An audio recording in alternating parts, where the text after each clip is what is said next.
Blessed.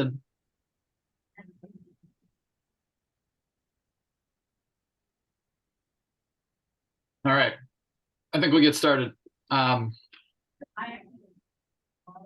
If you hear me before, please put your mic on mute, if you would, so we can't hear all the background noise. We'll take them off when we do Q&A at the end, provided we have enough time. So I'm hoping to have enough time. First, I want to say thank you for joining me. As John, my favorite comic, John Mulaney would say, you signed up to do a thing, and you did a thing. You are here, so thank you for being here. A little bit more about me. I saw a lot of familiar faces and a few familiar names on the participant list, but in case we're relatively new to each other, I am an independent social media consultant. I've been doing that for 15 years. I work mostly with mid-sized and large companies, mostly here in the Twin Cities. You can find me all over the internet, but predominantly on LinkedIn and my podcast, which I co-host with my friend Kevin Hunt at CHS, which we're now in our 10th year of doing that. You can find that at hansonandhunt.com. I'm also a professor, an adjunct professor at the University of St. Thomas. You see those kids in the lower right-hand corner there. Was my first class 4 years ago. I've been doing that for a little while here. Enjoy that. All that to say, that leads me a lot to doing a lot of reading, experimenting, teaching, of all things social media marketing. So one of the things that I've done a lot of over the last number of years is coaching with social media content, writing, stuff like that. So I've done this what you're about to see in a more truncated form as a workshop before. So usually we stop and there's workshops at each section. We won't be doing that today, but you'll go home with some homework, and I hope that helps. But that's a little bit more about me. Here's some just a few of the companies I've worked with over the last 15 years. A lot of those you probably I recognize. subscribe to his email thing, and sometimes he sends interesting Who's this stuff. guy? It's Eric Hansen. Oh, okay. Eric R-I-K. Mute. It's one of those ones, you'll get a lot of emails and ignore 80% of them, and once in a while there's a good one. That's okay. Can But I he seems remind smart, knows what he's talking people about. to put their microphones on mute? If anyone has a tip for how I mute from Zoom, I forgot how to do that. I haven't done this in a while. No. Eric, if you go over their like square, Yeah. I know when I host a Zoom, I can usually mute individually. I can mute people. I don't know if you have that. Yeah, I do have that, but then I got to go through all. There's a way to mute everyone before. Yeah, I know. I think if you go to participants on the bottom, there'll be a box for you to mute all. Got it. Nice. Good call. Thank you. Jennifer, thank you. Got it. We'll unmute at the end. That solves my problem. Thank you. All right, quickly. The work I do falls into 3 buckets: audit and strategy, content strategy and production, which we'll talk about today, and social media training and coaching. And then we're going to save hopefully a few minutes at the end for Q&A. So I'm going to keep everyone on mute just to make sure we don't get any feedback as in background noise. And then at the end, I'll open it up again. So no worries about that. So here's what we're going to talk about today. So a little bit about audience and how well you know your audience. We're talking a little bit about writing content your audience actually wants to read. I know that seems like a weird sentence, but pretty true from what I've experienced over the years. We'll talk a little bit about platforms and formats, and then a little bit of best practice stuff at the very end. So let's start with audience, because in my experience, this has been an interesting thing with social media marketers like us, where I used to work, before my social media days, I used to work in marketing communications teams, and the marketers I worked with were very good at developing personas like this of Loyal Lola, where they do great persona development. We'd have personas. I'd often have a persona like a little snapshot like this with a picture and the demographics and all that stuff right above my desk. So like I knew exactly who I was writing to every single day. And I always thought that was super smart. That kind of stuck with me. So on the other hand, as I've kind of morphed into the communications industry over the years and now social media marketing, Like we don't do that very often. We don't have personas as much as the marketers do, but we probably should, especially for social media content, because again, writing to one person and having a really finer point on the personas we're talking about is a lot easier than writing to an audience, right? So if we're writing to Lola, that's a lot different than if we're writing to, 25, 30 to 40-year-old females who live in Chicago, big difference, right? So, and we're largely talking about kind of two different kinds of personas, and they're very similar, but they're a little bit different, I think. And I'm kind of terming them aspirational personas versus actual personas. Aspirational personas are the ones the marketers are setting up, right? Because they're the target audience, right? These are who we want to reach. But that's not always who follows us on social media, right? It's not always who's visiting our websites. It's not always who we're seeing in the digital realm. That's kind of the actual persona. So they should be relatively, you hope they're relatively close, right? But it behooves us to do some research on the actual personas because sometimes they're a little bit different. So it means asking us some basic questions around what are their ages, all those demos, right? Age, location, interest, stage of life. Those are the basic things. But then we get into a little bit of the softer questions like, what are our customers' top concerns? Do we know what those are? What kind of challenges can we help them solve? What are their needs? And do they have perceptions of our company? And do we know what those are? Those softer questions, I think, can really lead us down a road to kind of round out that persona along with the basic demographic information. So I'll give you a little bit of a glimpse into what this looks like for me through a client. I thought this was the best way to do it. I can't share a lot of my bigger client information, but I can share one of them, and that is this Visit Richfield client I have. Visit Richfield is just what it seems like. It's a tourism organization for Richfield, for those of you that live in the Twin Cities. And you might not realize that all these suburbs have tourism organizations, which is largely true. I did not know that before I started working with them, but our job is to attract people to Richfield, obviously. So one way we've done a good job of kind of building out our personas of like who we're talking to is like starting with our Google Analytics, actually, even though that's not, social, so to speak. It is digital and it is our website. It's our, basic online outpost. And we can get some good information from Google, right? So we can see some basic age, demographic information, like what are the ages of the people visiting our site? And as you can see here, it's pretty well split between middle-aged kind of people, right? But it also tells us some important information about who's not visiting our site.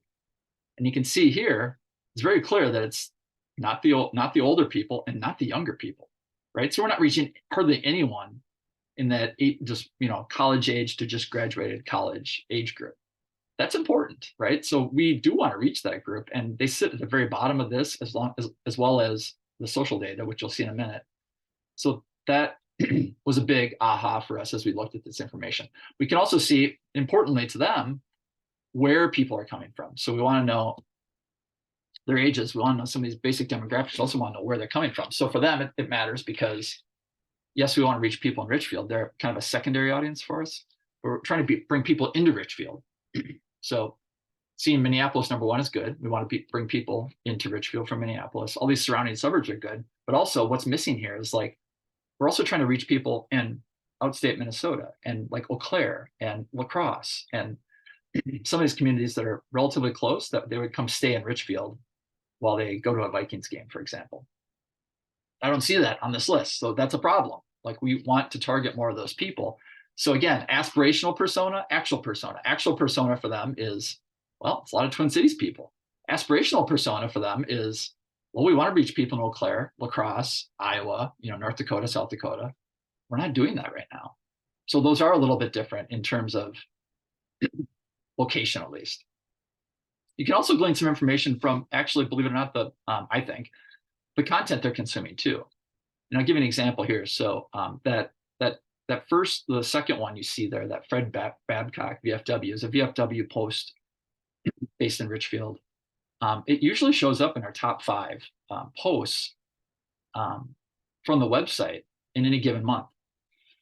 And I got to thinking, I wonder why that is. And as I start to piece together the demographic information from, our website, from social, we're attracting our actual persona is an older person that's either based in Richfield or the Twin Cities. And well, older people tend to sometimes hang out at those VFWs and Legions, right? Like they know what those are. A lot of those people, fought in the wars that were when those were popular, right? Like that would make sense to me, right? So again, that kind of backs up my hunch that, okay, we're talking to an older person.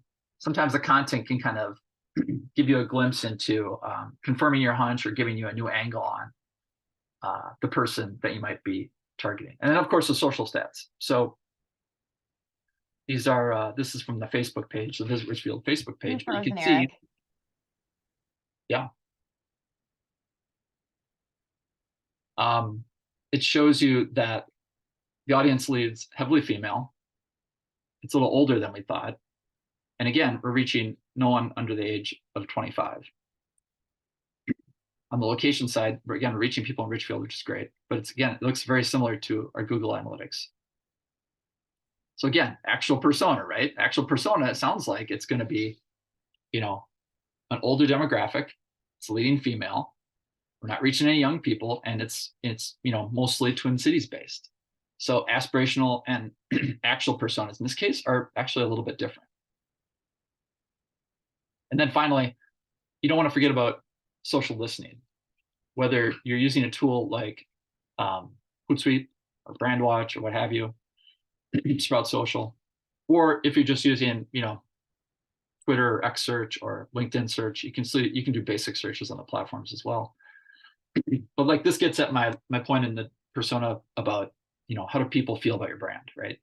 It's the key way to get at that a little bit. Set up some basic searches for your brand name, for your company name, and different derivations of that. Maybe a few hashtags, topical hashtags in your industry that matter. Those can help get at that a little bit. And even in addition to the social searching, also like pay attention to the comments on your feed posts. Like, how are people engaging with your brand? What do they say about you? What are the words they use to describe you? Are they generally angry? Are they generally happy? Are they, there's some things you can tell just from the way people comment on your posts, I think, that can give you some insight more into who you're talking to. So to-dos on the persona front, take a peek at your analytics, social and Google. Do a little bit of social listening, even if it's just really basic. It doesn't have to be a lot. You don't have to go into a huge, setting up 14 columns on Hootsuite. And then start to build out one to two of those actual personas. You might have those aspirational personas, but what about the actual ones? What do they look like? I just showed you for Richfield. They're kind of different. And then once you figure that out, again, cut and paste and put it right by your computer. So you know exactly, give him or her a name, and it'll help you put a finer point on your writing. I found that to be true over the years. I think it will help you too.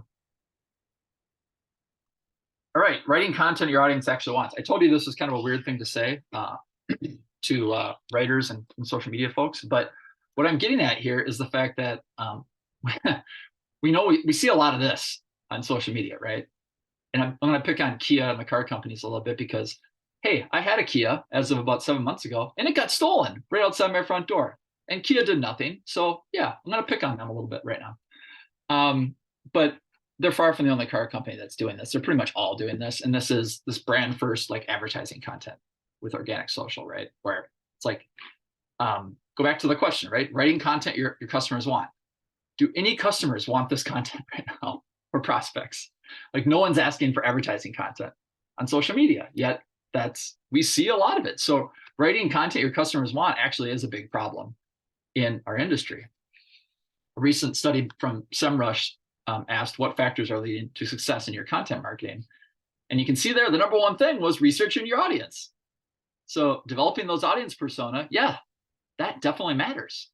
However, this study from Typeset and Mantis shows us that when we're doing that research and researching those audiences, yes, we're looking at those analytics. Yes, we're looking at social media. We're doing some of those, kind of secondary research modes. But what we're not doing is the primary research. We're not participating in online communities with our audiences. We're not conducting surveys with our audiences. We're not talking to them directly. Like we're missing the primary information, which in many ways can be more valuable than the secondary information. So how do we get at that? How do we get a little bit closer to that without it overtaking our lives? Because that can be a decent amount of work, right? Well, number one, we can find out a little bit more about what our customers are saying online and in real life in some cases. So do we know where people are talking about our brands and the topics that we care about, right? In addition to the primary social media places, is it private online forums? That's usually a big one with certain industries, especially in B2B. In some cases, it might be Reddit, which a lot of us ignore, and sometimes for good reason.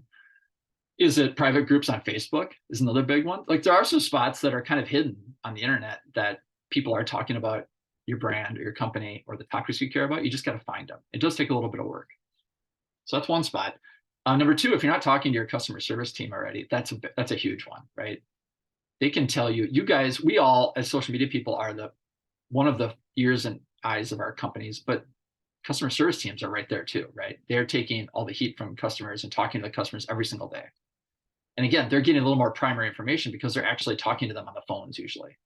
So what are the common questions and issues they're hearing? Like maybe set up even just like a monthly 15-minute check-in with them can make a big difference in terms of just getting a better feel for what customers are, what their pain points are, what they're saying, questions they're having, stuff like that.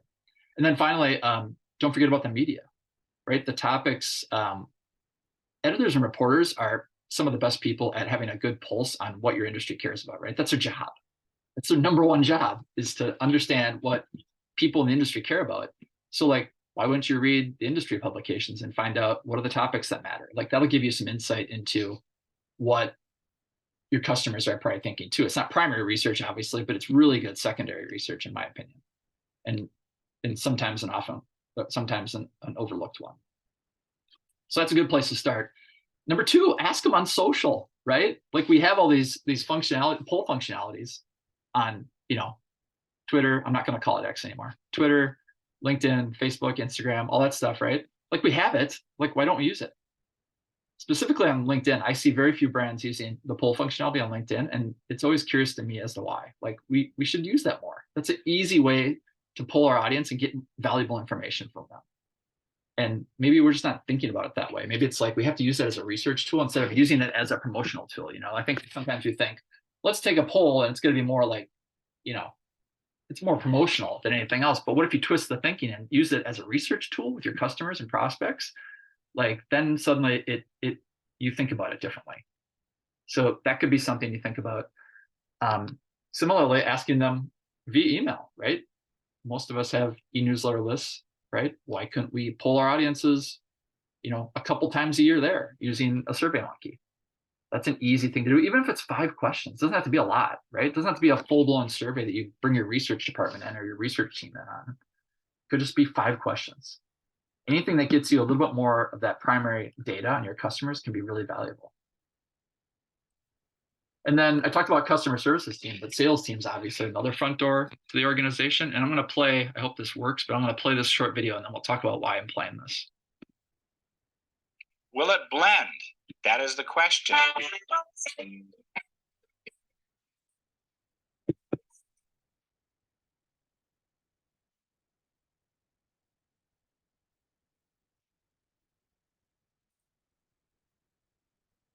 I'm so excited for the new season of The Mandalorian. I can hardly stand it. So many questions like, who's Baby Yoda? Who's this Moff Gideon?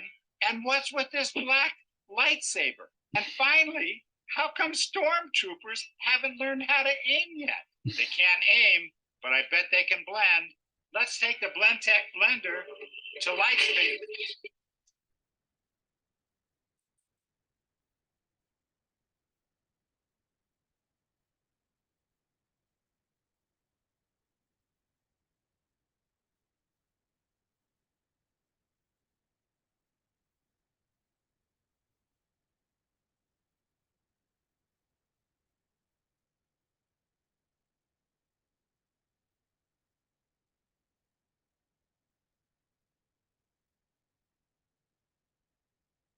What an incredible smell we've discovered. This is what most people would like to do to stormtroopers.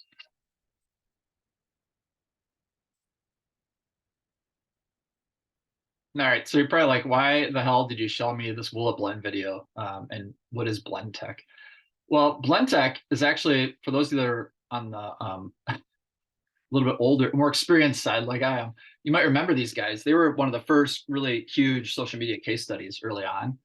And what happened was, the reason I'm talking about this in terms of understanding your customers more and what's right for them is their sales team was having a hard time getting in the front door with customers. They just couldn't get the doors open. So they came to the marketing team and the CMO and said, we're having problems. Can you help? And the CMO said, well, I have this crazy engineer in my lab, Tom Dixon, the guy that just blended that Stormtrooper. I'm going to create like this game show environment with a little bit of a retro vibe, and we're going to make them into these short videos. We're going to throw them up on YouTube, and we're going to share them on social. And those videos went everywhere. And the sales team used them as door openers. It worked. They were funny.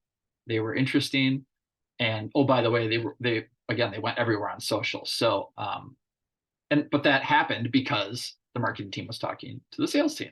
So creating that connection can sometimes unlock some interesting ideas in terms of content itself. And then finally, another group to talk to, last but not least, your super fans. So I've had this idea that I really haven't executed with a client yet, but I'd love to. And it's just like taking your super fans on social media that you can easily find, right? You know who's commenting on your posts, you know who's commenting frequently.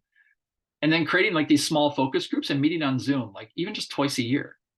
Like you might have to compensate them. You might have to give them a little free product, like grease the wheels a little bit, but like just ask for like 15 minutes twice a year. You're not asking for a lot.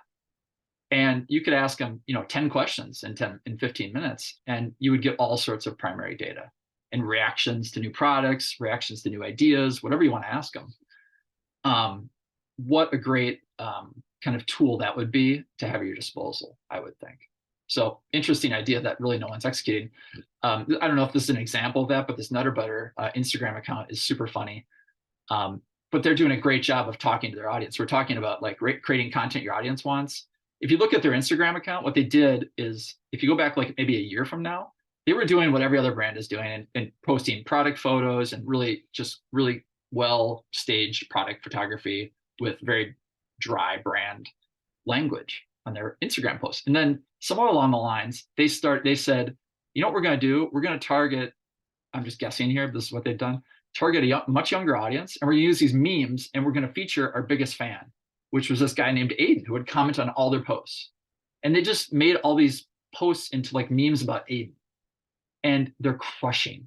If you go back and look at, I don't actually know if they're still doing this. I haven't checked it in a couple of months, but as of the spring, they were doing this, and it was just absolutely crushing. And it was all comments, if you look at it anecdotally, from like younger people, right? So they were absolutely talking to their target audience. Because like old person me looks at this and I'm like, what is this? Like, I know that baby, but I mean, like, I don't really understand what's going on here. But like, if you're a young person, you know exactly what's going on here. They're not talking to me. They're talking to their very micro target audience. So kudos to the Nutter Butter folks. Next, you want to look at your content engagement data as well.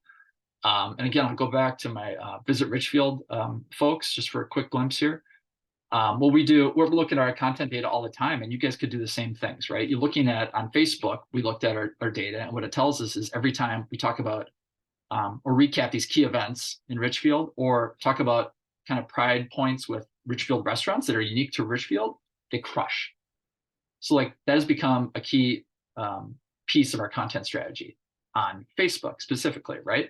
Meanwhile, on LinkedIn or on Instagram, it's been Reels, right? It doesn't dominate our feed. We're still doing photo posts. We're still doing some posts out there. But these Reels that we try to produce with these micro influencers in Richfield and surrounding communities always crush. And we'd love to do it more. We just don't have enough budget. We don't have enough time. We're a pretty small organization, but we do know that they work very, very, very well. Meanwhile, on our blog, it's a little bit different, right? It's these restaurant openings that are our top performers.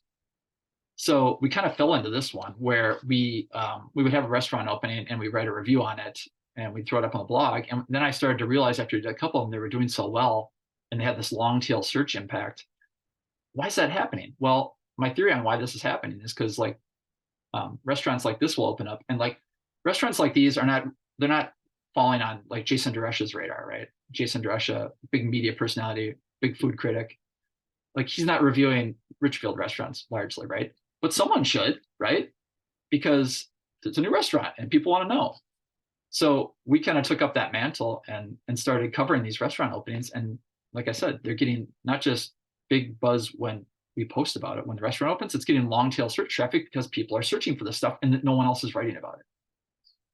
So looking at your content engagement data can tell you a lot about creating content that is going to resonate with your customers. And then finally, I just want to talk a little bit about frequency, because this kind of plays into writing content, social content your customers care about, and everyone talks about frequency so much. So I just want to touch on it real quickly. First, do not listen to the vendors. So this is a graphic I took right from Sprout Social's website. And Sprout Social's hardly the only offender. They all kind of say this. But like posting 11 times a day on social media, as we all know, is not sustainable. I don't even know why they're saying this. It's kind of strange. And posting 1 to 5 times a day on LinkedIn is ridiculous. Like, do not listen to the platforms or the vendors. They have a vested interest in you posting more, right? So that take their advice for what it is. It's sales. Generally, what I've found in all the audits I've done in the last 4 to 5, 6 years is that less is more. And why is less more right now? Number one, we know it's going to save your team some valuable time. We know social teams are now most of them between 1 and 3 people, if you're lucky. We're so stretched. We don't have time. We're burned out. Like, less is more. We know quality versus quantity. We've been talking about that forever. And when we force this huge frequency on our companies or our clients, it leads to this content that our customers didn't want or ask for. So again, I go back to the title of this section, writing content your customers need and want. Like when you're posting once a day, you start to look for reasons to post, like these perceived national holidays, right? Like it's National Cheeseburger Day. We have to post something. No, we don't need to post something on National Cheeseburger Day. Not unless our name is Burger King or McDonald's or a place with a great cheeseburger. Maybe they don't have great cheeseburgers, but you get the idea. Like the forced frequency leads to a lot of bad behaviors on social, and adopting a more less is more theory can go a long ways. And the bottom line is there is no ideal posting frequency. So don't listen to me. Definitely don't listen to the platforms and the content management systems. Figure out what works for you. Maybe it will be once a day. I don't know. I'm just saying generally less is more for all the things I've seen over the last few years. But by and large, consistency is going to matter more than frequency. I think about when I coach executives on their activity on LinkedIn, for example, like that, I stress that big time, because if they show up in the feed once a month over the course of a year, 12 posts, like that's going to matter a lot more than if they post like 5 times in August and then 8 times in December and then don't post in between at all. But if you're consistent over time, that's going to make a huge difference. It's not super sexy, but the consistency over time will always win. So that's my stump speech on frequency. So to-dos here: review your social content from the last couple of months. Just try to notice what themes and formats stand out. What are drawing interest the most? And then also look at which of those pieces of content are drawing the most thoughtful comments and shares. Like, because sometimes when you look at engagement, it's going to be pretty heavily weighted towards likes, obviously. But if you look at the comments, and then again, really look at what the comments are saying, like really take some time to dig into that, you can really get a pretty good sense into what's interesting to people and how they're behaving and how they're reacting to your content. And then review those personas you just built and think about what kinds of content should you really be creating for this audience now that you know them a little bit better. And then what kinds of content should you be creating more or less of on each platform. And you start to develop a more of a platform-specific approach to social media content, which is where we want to go, right? Because a lot of us are still kind of spraying and praying with social content. All right, we're going to talk about platforms and formats real quick, then we'll get to best practices. Again, I'm going to pick on the car companies, but we still see a lot of this on social media, right? So this is Volkswagen trying to sell their cars and on LinkedIn. This is a LinkedIn post, right? Pretty common. I've seen a lot of car companies actually trying to sell cars on LinkedIn. But we know that each of these platforms that we're operating on has different user preferences and behaviors, right? Like every platform is a little bit different. So the spray and pray approach that we see, where it's like, we're going to produce one piece of content, we're going to throw it on every platform, that is just so ridiculous, right? Because the way people and the reasons people use the different platforms is remarkably different on each front, right? So like Facebook, for example, why do people use Facebook? To keep contact with friends and family. Duh. To entertain people, largely just to keep in contact with friends and family. So again, who's using Facebook right now, right? It's really Gen Xers and boomers, really, right? No one younger than that is really using it. Maybe a little bit millennials on that high end of them. But like, for the most part, it's me, it's Xers and boomers. And why are we doing that? We're doing it to keep contact with our college friends and our high school friends and our family. That's why we're doing it. We're not doing it to get news anymore. You can see how far that's fallen off the radar. We're not doing it to follow brands or companies. We're not doing it to network. We're not doing it for any of those other things. That's why we're using it. So it would stand to believe that you would want to engineer content to kind of meet that a little bit, right? You're not going to obviously meet that at all, really, as a brand, but you can get closer to it and you can eliminate some of the other things, right? So to get news, 23%, like people aren't using Facebook for news as much as they used to, right? So why are we sharing links in our Facebook posts? Like people don't want that. They're telling us that. And as I'll show you later, Facebook doesn't want that either. What about TikTok? Why are people using TikTok? They're looking for funny or entertaining videos, and they're looking to kill time. That's what they're doing with TikTok. We know that. I know that. When I teach at St. Thomas, if I give the kids a 10-minute break between hours, what do you think they do for those 10 minutes? They pull out their phones and they scroll TikTok. Like they're just killing time. And they're trying to find funny videos to send to their friends. That's why people use TikTok. So why are we posting ads on TikTok? Like no one wants ads. We talked about the ads before. Like no one wants that brand content. They want entertaining content. Sometimes they want useful content. TikTok's a search engine now. It has been for a while. What about LinkedIn? I like to talk about like the 3 big reasons people use LinkedIn, right? They're looking for jobs, obviously. They're looking for information to get smarter about their industry, or they're looking to network. That's it. That's the only reasons people are using LinkedIn. So again, if you come along talking about this, that, or the other thing on LinkedIn, trying to sell cars, for example, like that's probably not the best use of LinkedIn as a platform, right? How can you get your content closer to jobs, networking, or information about your industry? And finally, Instagram, similar to TikTok, post and share photos, looking for funny and entertaining content. But notice that third one, follow or research brands or products. So Instagram is kind of quietly becoming the one place where people do want to research brands and products, which is not surprising. Instagram's kind of become the primary social network for most brands now. And interestingly enough, if I ask that question, like, how do you guys, if I ask my college students, how do you guys use Instagram? What do you do there? Surprisingly, a lot of them will say that. That's where I research brands and products. So they're actively doing it there. The young people are, and that behavior is kind of permeated into other demographics as well. So to do here, think about those platforms you're active on and why your customers and maybe even your employees are active on them. And then think about, is your existing content synced up with why people are using those platforms? Right? It's something we don't think about a ton, but we probably should. And again, it should start to create this more channel specific content strategy, which again, is where we want to get to. All right, formats. Got a little bit on formats, then I'll get to the best practices. So formats, I'll start with this graphic that talks about LinkedIn content that appeals to engineers. I'd love to see, love to see a survey like this that talks about the different formats that are working on LinkedIn across industries. I can't find it anywhere. So I'll go with this one. It's still interesting. So if we're just talking about engineers, you can see on LinkedIn, here's what they're looking for, right? Research data. Okay, that makes sense. Industry information that makes them smarter. Product or service information, okay, same thing, but that's specific to brands, which is good.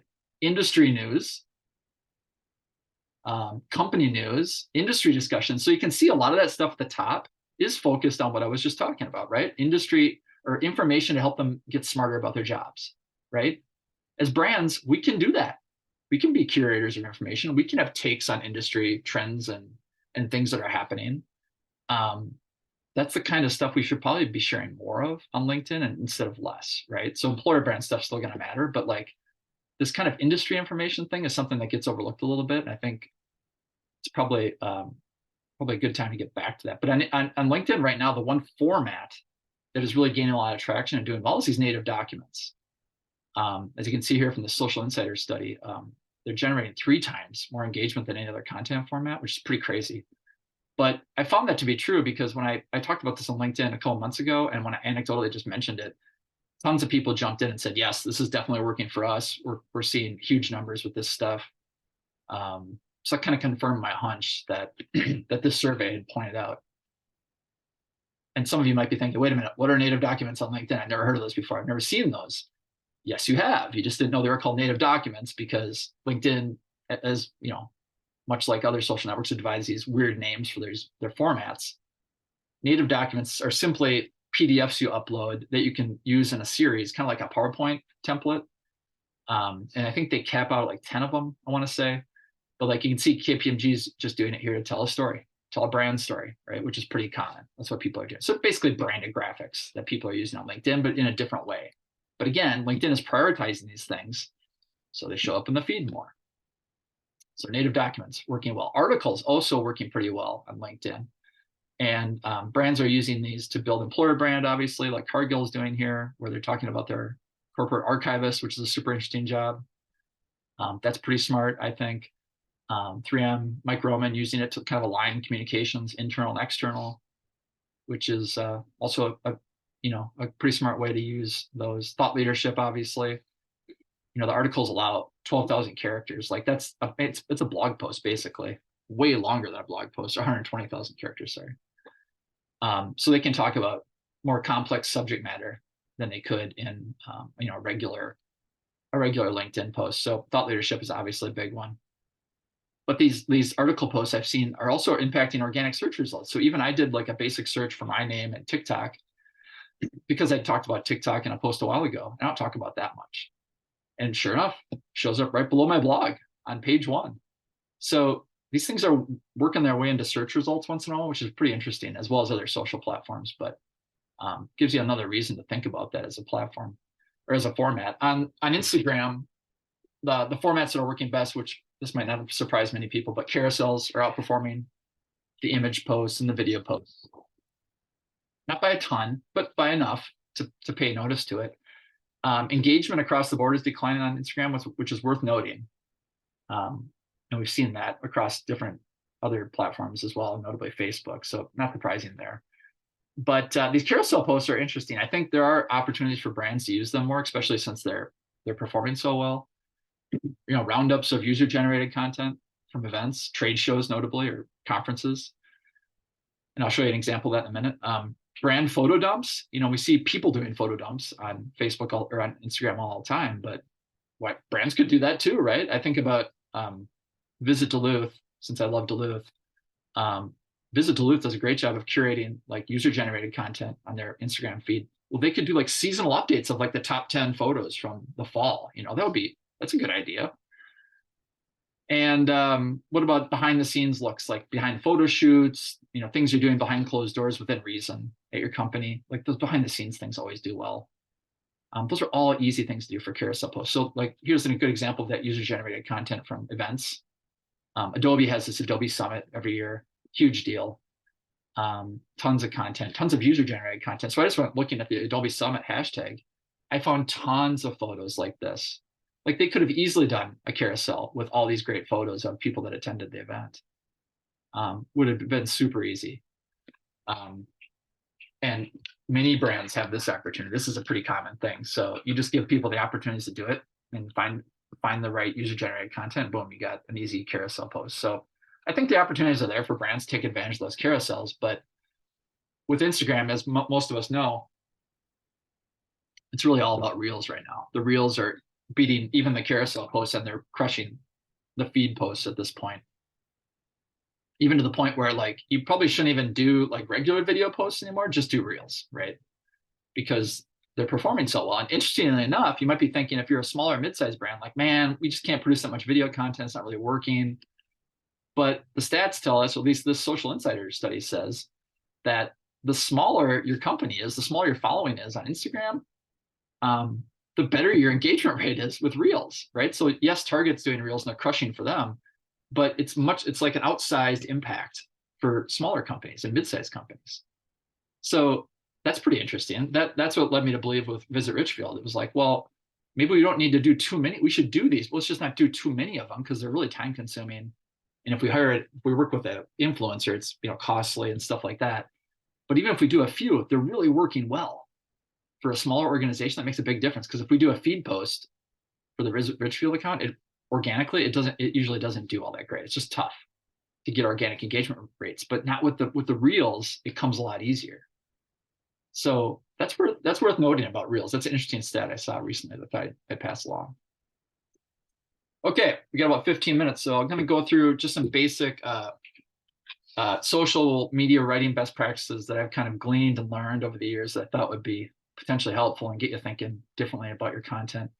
And I want to start with one that doesn't get talked about that much, but I think can be, more impactful than you think, and that is using those character count cutoffs to your advantage. So, like for example, on LinkedIn, it gives you 200 characters in your post before it gets to that see more thing, right? So why not use that to your advantage to tease people, okay? Because if you look at most posts, it just cuts it off, right? It's like mid-sentence, just see more. Well, but if you were smart about it, you could tease the first 200 characters. You could use to tease to read the rest of the post, right? Like we want more clicks, we want likes, we want engagements on the post. Like maybe we should just be more artful with the way we develop the posts. People are always looking for ways to game the post. This isn't necessarily gaming the post. It's more like you're trying to tease the reader to read more. It's just a way you write, right? So why wouldn't you use those character count cutoffs to your advantage? I like what IBM did here with this wasn't really a character cutoff thing, but I just like the way they did this as a tease to get people to engage, like pretty smart. One of the biggest things I still see a lot of brands missing here is the links on social media, right? We talked about this a little bit before, but I just saw a study today on Social Media Today about how Facebook and Twitter are seeing huge drop-offs in traffic they're referring to other sites. And I'm sure they're probably talking about media sites, but on the brand side, it's the same thing. Like when I do audits, I look at that. I look at how much traffic is social driving from the primary social media accounts. And often the answer is very, very little, and certainly not enough to include links in every post. So flip the thinking, right? Forget the links. It's not going to drive traffic. Look for yourself, but my guess is it's not going to drive traffic unless you pay for it. If you pay for it, that's a different story. If organically, it's not going to drive links anymore. The people don't want to leave the social networks. The companies, Facebook, Twitter, and LinkedIn, they don't want you to leave them unless you pay for it. Why? No, it's a waste of time. Instead, include more of your copy right in the post. So the Humane Society does a great job of that, where they're promoting these wonderful animals that are up for adoption. You got a great visual of the animal. Then they talk about the animal. They talk about why you should adopt the animal. They talk about Humane Society a little bit. They're putting it all in the post on Instagram, mind you, right? So they got pretty long posts on Instagram about this stuff, but they know, or I'm guessing they probably know, that we're not going to drive traffic to the website so people to read about this. We want them to read about it on the platform they're active on, right? Makes sense, right? Applies to pretty much all the social media platforms at this point. So forget about links, more copy in the post. Writing in the language of the platform is a big thing too. And John Deere does a great job of this. They're a great case study to look at if you want to look at someone that's doing this well on Twitter. For years, they've done this, where you can see these kind of posts. There's so many of them, but I mean, this is the way people write posts on Twitter, right? Both people and brands that are good, right? If you think about some of the successful retail or like fast food brands, like this is how they talked on Twitter, right? So writing in the language of the platform is huge. They don't talk this way on Facebook because that's not how people talk on Facebook. They talk differently on Facebook. They talk differently on Instagram. They talk way differently on LinkedIn. But this is how they talk on Twitter. So writing in the language of the platform can make a big difference, as can writing in the language of your customers. So again, it goes back to, once we have those audience personas, we know who we're talking to. We know we're talking to Lola. Like, how would we talk to Lola? Right? What are her demographics? How does she think about the company? What are her issues she faces every day? What topics does she care about? When we do that, like Calm does, it starts to really color the way we develop the content in the feeds. Now, I know that authenticity and transparency have been big buzzwords, but authentic content is still resonating with people. We saw a big surge of that over the pandemic, and people wanted more authentic content from brands and all that stuff, but we're still seeing that post-pandemic here. Oatly does a great job with this. If you look at their social accounts, with just, they have a really nice style and tone, but they also tend to be a little bit more authentic in their content. They're going to tell the whole story, man. They're going to throw it all out there. If you see, and they have a website, actually, if you're really interested, that is named F star, swear word, F star CK Oatly. And it talks about all the public relations disasters they've had over the last number of years and how they handled them. Super transparent, super authentic. That kind of sums up how they think about content, I think, and that works really well for them. Not every company is going to be able to do that, but can you get closer to authentic without being too authentic? So a lot of us probably remember this guy last year, the crying CEO guy, who went over the line, right? You got to know where the line is. And I don't want to throw this guy under the bus. I don't think he was trying to be a jerk personally, but he just didn't, he didn't have a feel for the line. And even after that, he doubled down. It's just bad. You got to know where the line is. You got to know how much authenticity and transparency is okay and how much is just taking it way too far. And there's no really guidebook for that. You just got to, it's kind of a feel that you have, I think. So it probably is one of those things where it makes sense to run it by multiple people, because like maybe Braden didn't run it by multiple people is my guess. And he went all on his feel. His feel was way off. If you would have talked to a few people, I'm guessing they would have said, wait a minute, dude, like, don't do that. That's going to come across as very, like, you're the CEO. People are getting fired, man. Like, don't do that. That's the advice he probably would have got. Okay, I don't think he did that because he did what he did, and he got lit up on social media. So know where the line is there. This is a basic one, but I think it's worth repeating because I still see a lot, is this notion that copy should not repeat the visual, make sure it complements the visual. So whenever you're having a piece of artwork and you put copy on it, whether it's a branded graphic or you just put a little copy on there in Canva or whatever, you don't want it to repeat the copy that's in the post itself, right? So Venmo does a nice job of this, where they're taking the little blurbs that people use in Venmo, and then they're playing off that with a little humor in their post. Like, that's brilliant, right? They're not copying it. They could easily put the same copy, like some brands do, in the post itself. They don't need to. It's right there. Like your eye, it just kind of reads like, you read the thing, you read the blurb on the left and you migrate to the right, you see what they say about it. Like, that's exactly what you want if you're going to use copy in a visual. Make sure it leads to the copy in the post and not repeat it. One thing we've gotten away from in social over the years has been, again, we've gone way too far towards like brand content and sales content, and everything's about a lead and all that stuff. And we've got away from engagement, simple engagement, and building trust with our audiences. And this notion of like a simple question can go a long ways. You'd be surprised. Like, libraries are a really good example of this. I had a library client a few years ago, and they would ask their audience, I don't know, once a quarter at least, like this simple question: what are you reading? And that was it. That was the post. That was it.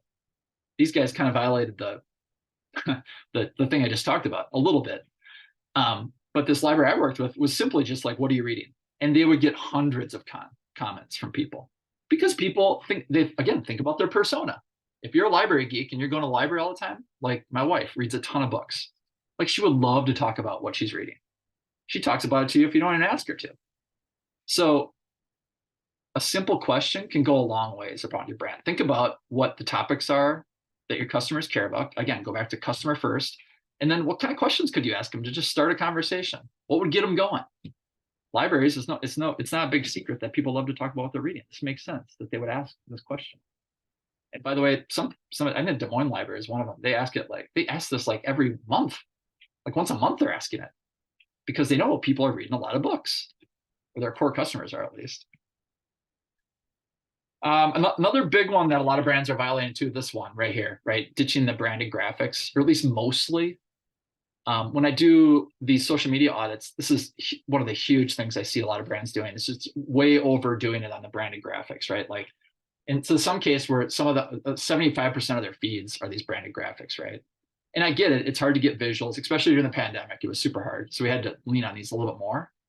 But now that we're coming out of that, back to a little bit of business as usual, like, we got to get back to more people photography, environment photography, just more creative photography instead of these branded graphics. Like nobody wants these things.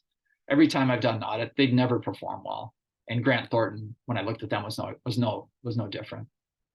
So think about your visuals and how, I know this doesn't get to the writing part, but like it gets to content, and that is resist the urge to go branded graphics because they're just not performing that well. It doesn't mean we get away from them completely, right? I talked about LinkedIn and the native documents. They're still working in spots. You're going to need them in spots, but like to have 75% of your feed be branded graphics is kind of ridiculous. So think about moving away from these as much as you can. And then this kind of goes back to the whole MO of the whole presentation, and that is we're talking about our customers, we're talking about developing content our customers really want, and helping them and developing trust and getting back to some of that stuff. When in doubt, just be useful.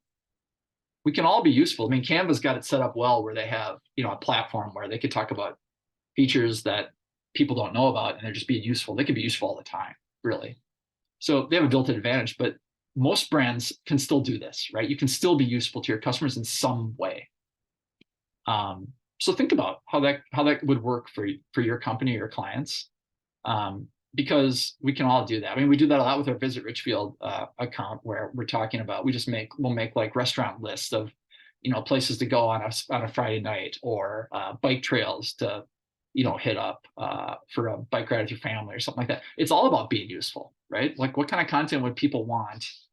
What would they find useful? What would they share? What would they tag a friend in? That kind of stuff. Like that's what you're looking for.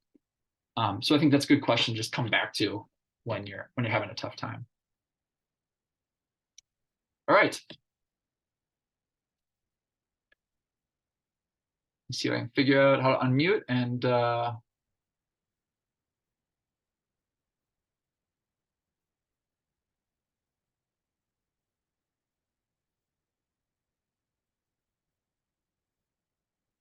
think you should be able to talk. Anyone have any questions before I hop off? Got a few minutes.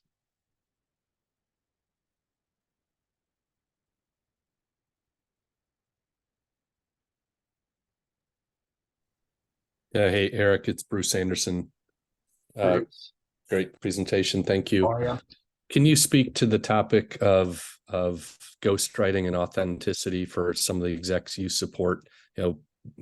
What percent of maybe LinkedIn content is coming from them as a first draft versus you as a consultant trying to get inside their voice and write for them? I'm just curious. Good question. Most of the work that I've done is either them taking a first stab at it, or at the very least, it's like we brainstorm together. So I want to start from a place where like I'm not just guessing at what they want to talk about, or even just like based on what I know about them, what the team is telling me about them. Like I really want to talk to them and sit down and interview them almost, and like pry into like what happened at that trade show, or who did you meet, or stuff like that. It usually is got to be based in some kind of one-to-one situation like that. Otherwise, I usually say this isn't going to work, because if you try to create content like on behalf of an executive without really doing much of anything, it's really that true sense of them is not going to come through, and it's really not going to work. Because if you look at the execs and the people who are really successful with that on LinkedIn, they're all super authentic, right? Like Jeff Murtha at Medtronic comes to mind. Like he is super good, and I know he's got a team helping him, but I don't know this for sure, but my guess is that he's contributing, right? Like he's not just like letting them go and just you develop content on my behalf and I'll just sign off on it. It's got to be coming from him to a certain degree, because some of the stuff's pretty personal. So that you got to get closer to that, especially in 2023. Like people want that authentic personal part of it from executives, especially from executives, I think. Great, thank you.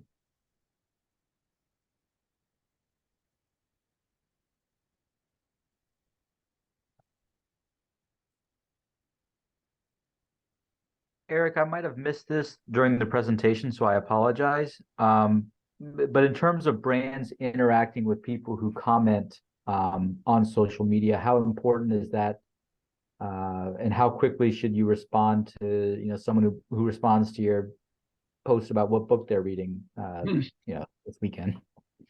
Yeah, good question. I mean, there's all sorts of data on that, and a lot of the data will say the data I've seen recently actually is urging brands to respond faster. So like less than 24 hours. I always just say 24 hours is a good general timeline. I mean, if you can't respond within 24 hours, then my argument is like, well, why do we even have the accounts? If we're that busy, then we're doing something wrong. But I think 24 hours seems like a good barometer.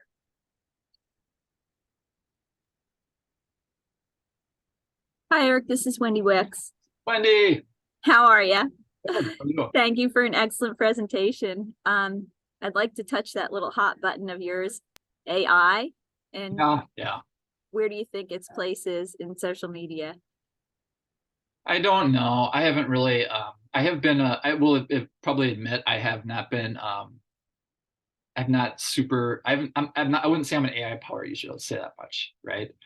And it's partly a time thing, and it's partly I'm resisting a little bit, if I'm honest, because what I've seen from it. So in the times I have experimented with so far, and when I've seen it, when people are using it to develop content, like for social, it's just complete garbage.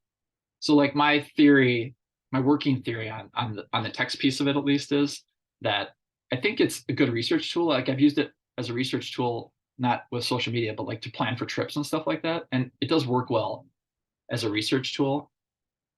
But if you're using it even as a starting point for social copy, it's so bad. I mean, it's not even close. And it's just like so formulaic. Like it's using all these hashtags and emojis and all this stuff. And it's like, where is it getting this information from? Like, it just seems wildly off to me.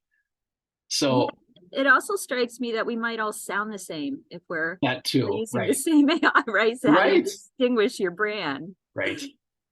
Well, it plays to the point. The whole thing. One of the things we've been talking about is like if you're gonna cut through the clutter and you're gonna produce less content, you're gonna produce more quality content. It's really got to be super good. So how's it gonna be super good if you're using these AI tools? Like it's gonna be monolithic, like you said.